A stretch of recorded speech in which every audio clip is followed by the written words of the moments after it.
Coming up next on Art Rocks, a Baker couple's lifelong love affair with collecting fine art. Art was always a passion of mine, and I used to do a little art in high school. A husband and wife team collaborates on creating unique things. And a trip down to Shadows-on-the-Teche, a National Historic Landmark in New Iberia. That's all about to happen on Art Rocks.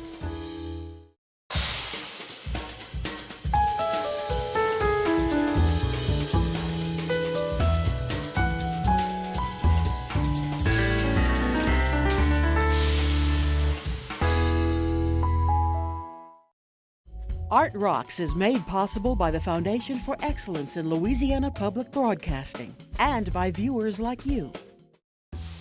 Hello, thank you for joining us for Art Rocks with me, James Fox Smith, publisher of Country Roads magazine. At their suburban home just north of Baton Rouge, Larry and Gay Square have amassed an astonishing art collection, which includes works by groundbreaking artists from across the United States and as far afield as South Africa. Larry Square made his acquisitions without a lot of fanfare. In fact, he accrued most of them without Gay even noticing what was going on. Until, that is, the couple came back to Louisiana after spending several decades in Brentwood, California. Here's their story.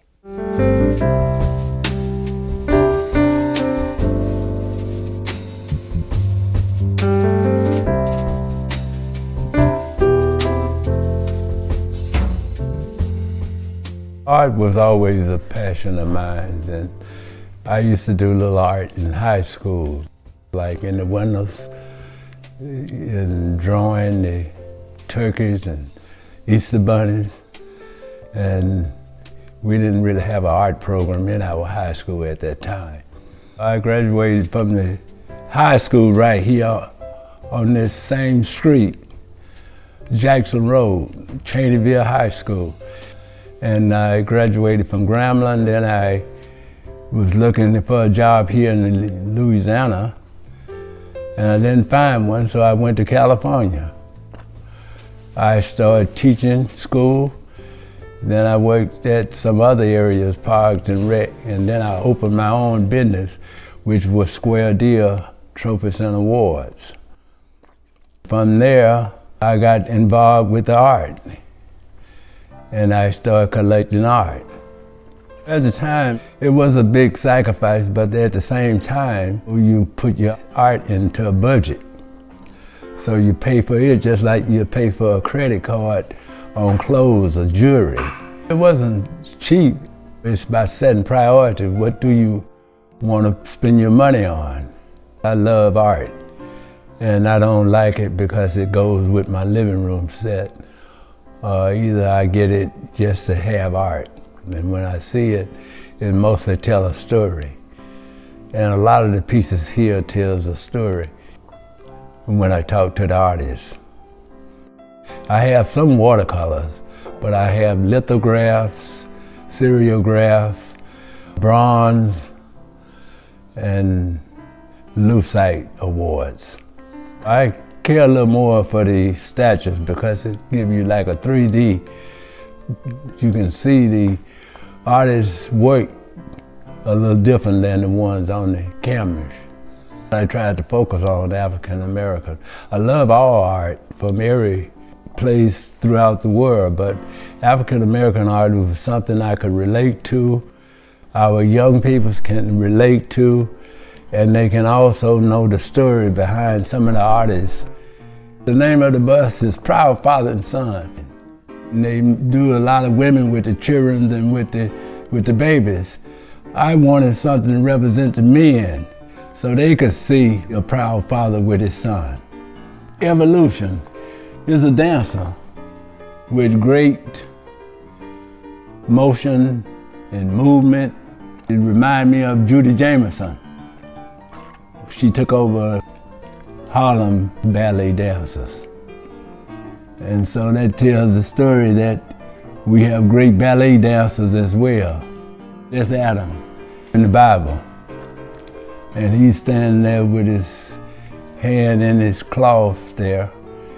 And that's why I picked Adam. That's thoughts and dreams. It gives you how the couple can relax in a place and have peace with one another over time. When I saw that piece, it's like, oh, square, that's us. And I thought, oh, I used to sit on him like that on the couch because it was just comfortable. Okay, there's one called Eclipse, and it's a male dancer. The male dancer is just so much grace and movement. He makes music just by looking at him. That's a painting that one of the guys did who was in jail with Mandela. And he took raw material like from the leaves and the trees and put it together and developed that painting. I think I've just discovered how very, very much it was when we started putting it up. Because it was wrapped in California. It had been framed. I didn't ever count. And now I have counted. I am just totally flabbergasted and delighted and amazed at this man that I live with and have been with almost 50 years. That he had the vision and forethought to see ahead, because he wasn't buying this stuff to put it in Inglewood. We had a home, it was spacious, and we raised the children there, but by no means did we have anywhere to post and show. John Scott. I like the instruments and all the music. I like a trombone and trumpet and all the sounds. I can hear them play when I just look at the picture. I put my art on exhibits more when I was in California, like at convention, art shows, expos, and we also put the art on the exhibit at some of the small art galleries. I put my art on the exhibit in the West Baton Rouge Museum because I had never put it on the exhibit here in Louisiana. And it turned out to be great because we got a lot of the community to go and visit it. The collection is a blessing and it's a gift. And if we don't share it, it is a waste. That's all I know.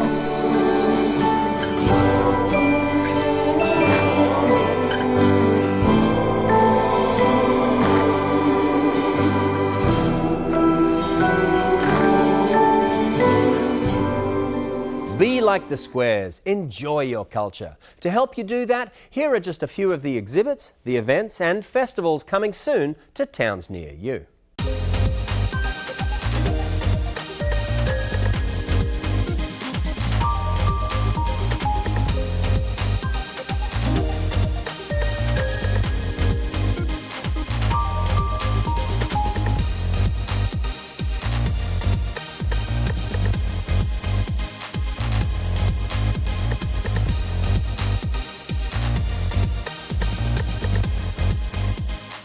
To learn more about these and other events in Louisiana, keep your eyes peeled for a copy of Country Roads magazine. And while we're at it, LPB's Art Rocks website features an archive of previous episodes, so to see any episode again, just log on to lpb.org. Heading northeast now to Chesapeake, Virginia, where we found Robin and Julia Rogers welding together talent and creativity to make unique works of glass art. Here's the husband and wife pair to tell us how they make it all work. A lot of our work is anthropomorphic in nature. Julia and I have been collaborating since 2009 or 10. We love glass, and we just followed the glass.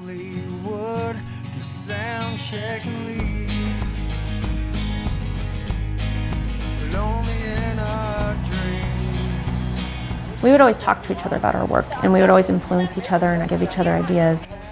We talk constantly about the pieces we want to make and how we see them going. Throughout the whole process, things change, and the idea might shift, and we're open to that. It's hard when you both do the same thing. You're both artists, you're both glass sculptors, and we were making work that was not too dissimilar from each other. And then one person has a show or one person sells a piece, and we just felt like our thought process, our making process, everything was very similar in that we should just join forces. Our collaborative work, definitely there's a lot of different pools of inspiration. You know, obviously nature, animals influence a lot. Also things like science and also science fiction. I'm not singing for you anymore. We made a piece that was a time traveler from Norfolk that traveled back to this day and age. It's a fish person. But so there's a bit of science fiction and real science, the natural world. The show we're having in Michigan at the Habitat Gallery is it's an invitational, so just to be invited is a huge honor for us. They asked for that show for the theme based on some kind of event in your life that changed your work. And we kind of decided to focus on parenthood. You know, our lives are pulled in many different directions, and you may have your children pulling at you, but there's life and work and everything. Phoenix loves to draw and paint, and especially play with Play-Doh. This is going to be the head. Okay. She said she wanted to make a goat head because she saw me, making one. I used a pen to put stripes on my horn. Do you want a pen? No, I want my finger to put stripes. Keep turning, keep turning. Our kids are very, very important, obviously the most important thing to us, and they do influence our work. The first time Ren worked or touched glass, molten glass, he was probably 4, I think? Yeah, 3 or 4 years old. They just wanted him to experience that molten material and how it feels and how it moves. Shake it up, keep it turning, keep it level. And so it kind of was, made a lot of sense to build a small furnace at our house. There's just something nice about creating in your own home. Our home has always been a studio. What kind of body should we do? We realized that, especially this series with the animals, they have some small components, and the head and the hands might take an hour or more to sculpt. So the longer you spend on a piece, the more intense it becomes because you've got all this invested in it. So actually I'm going to start with the horns. I need to make those, put them in the garage. After that I'm going to set up. So tension kind of builds just because we have so much more and more invested by every minute. Reach a level that's above my head. You're fluorescent, I'm the switch. The taste of everything is making me sick. You've been helpless, I've been good. Your point of interest is not understood. I think it's important in the hot shop to try to stay calm. The glass is very alive. I think that it picks up the feeling that the energy that you're giving off. And I think when people are stressed out and anxious, that the glass is not going to work as well. It's kind of magical, but glass is very magical. And we're figuring out the final posture and the final placement of the tilt of the head, the hands, all these things are really important, even the lean of the body. Okay, here, look. Easy, take your time. Okay, easy, take your time, girl, take your time. And then our process continues long after that because there's cold working processes where you might sandblast. Sometimes we go back in with oil paint, sometimes we use mixed media. Did you see it in there? Did you get a shot of it? No, I didn't. Can I? I can open it just for a second, okay? All right, hopefully. Go. I'm moving from a town to a city. We did the rabbit mother and have several rabbits pulling at her skirt and one in her arms. With the goat woman, we wanted to talk about caring for your young and gathering food for them. So she's going to be holding a basket of fruit, and she'll have a piece of fruit in her hand. Right now we need to finish focusing on this show and getting this sent out, but we won't feel safe until it gets there. When we make our pieces, we hope that people respond to them and like them, but we just have to put all our feeling and our care into it, just like we do with our children.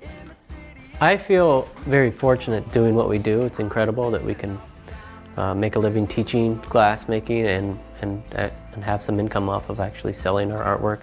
It's incredible. My family's in Ohio, her family's in Oregon. We see them a couple times a year. You know, it'd be nice to be able to choose exactly where we live, but we've followed glass wherever it's taken us.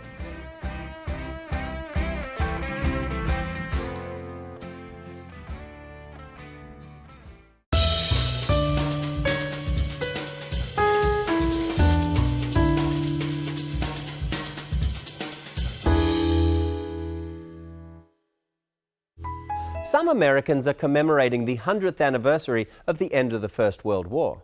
In memoriam, the Public Art Fund commissioned artist Tauba Auerbach to adorn New York City's historic John J. Harvey fireboat with a colourful marbling design known as dazzle camouflage. Look closely and see what you can spot.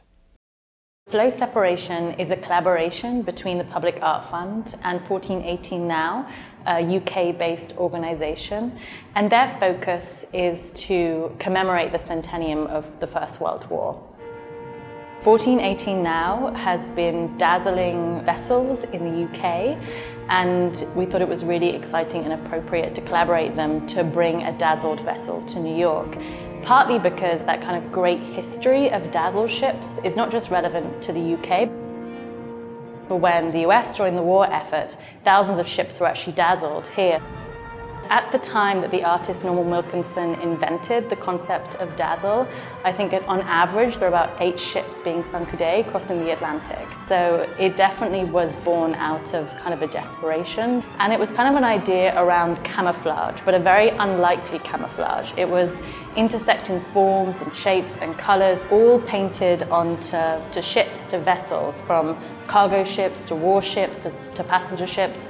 And the idea was these kind of patterns and forms and shapes would confuse anyone looking at them, namely the German submarines. They wouldn't be able to be targeted. My colleague Jesse Hammerman and I, we took to the seas. I think we rowed every single boat on the East River and the Hudson to try and find the right vessel, but also the right partner. I was really struck by the John J. Harvey because of its very unique history. It was a vessel that was built in 1931 and was an active fireboat until the 90s. When it was decommissioned, it was going to be sold for scraps, and then it was saved by a group of volunteers, and they have been sort of maintaining and operating it since. And it was actually called back into service during 9/11.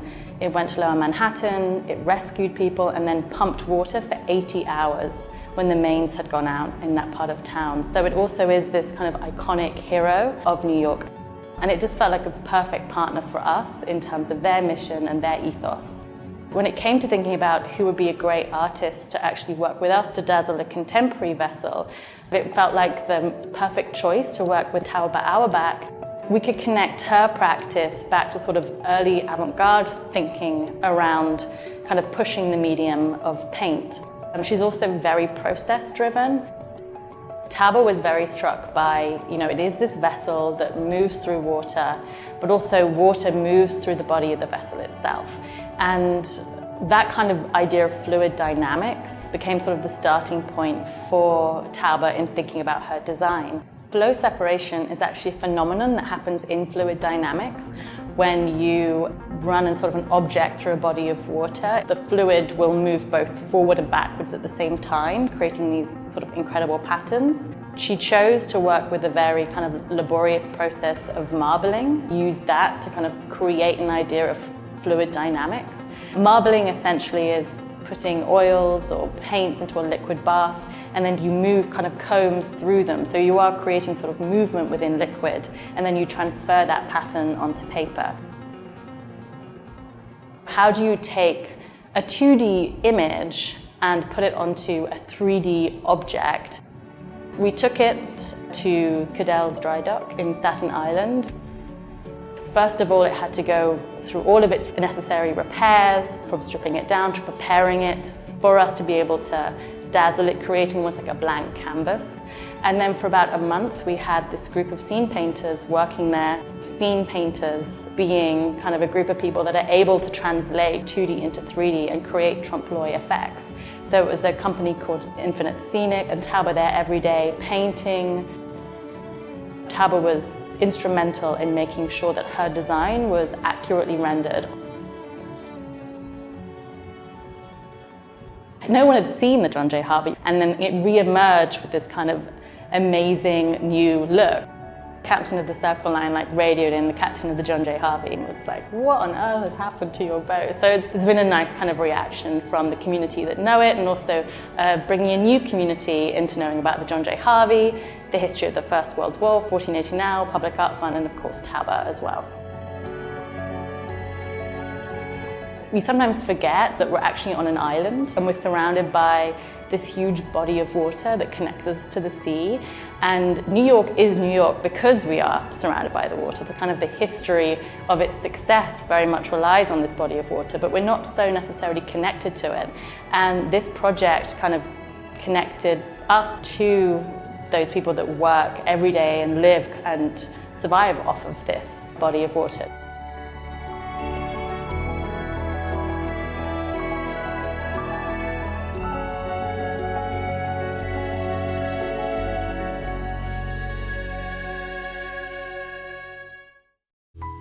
Closer to home, here's yet another Louisiana treasure. It's a place in historic New Iberia named Shadows-on-the-Teche. This national landmark antebellum home not only takes visitors back to a bygone era, it also commands lovely views, including a great vista out along historic Bayou Tesh. The Shadows was constructed in 1834 for David Weeks and his wife Mary. David was a sugar planter. The plantation was located out at Grand Cote, or present-day Weeks Island, so about 9 miles from where the Shadows-on-the-Teche is today. 4 generations of the Weeks family would live in the home until 1958, when the last member, William Weeks Hall, donates the house, the grounds, and everything inside of the home to the National Trust for Historic Preservation. The contents included about 85% of the furniture in the house, which are original to the Weeks family, as well as over 17,000 documents, so letters, invoices, receipts, inventories, all of which we've tried to use to help tell the story of this place. The gardens that surround the home were actually put in by William Weeks Hall. They are his gift to the Shadows. He was an artist himself. The National Trust for Historic Preservation, which is a nonprofit based out of DC, still owns and operates the house. We get about 10,000 tourists a year, give or take, depending of course on the year and the economy. And then we also do a number of special events, which is also a big part of our visitation. The gardens are about 2.5 acres of land, and on this 2.5 acres we have about 27 live oak trees, all of which are over 100 years old and are part of the Live Oak Society in Louisiana. They were planted by Mary Weeks, the first woman to live in the house. As far as the azaleas and camellias that are on the ground, there are a number of those. I wish I could tell you exactly how many, but there are quite a few. And then there's also aspidistra, which lines the paths, shrubs, and shrimp plants near the home, which are some of our favorites.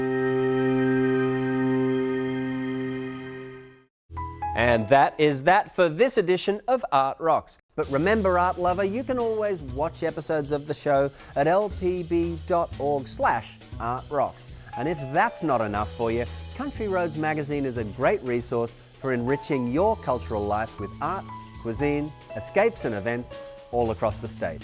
So until next week, I've been James Fox Smith, and thank you for watching.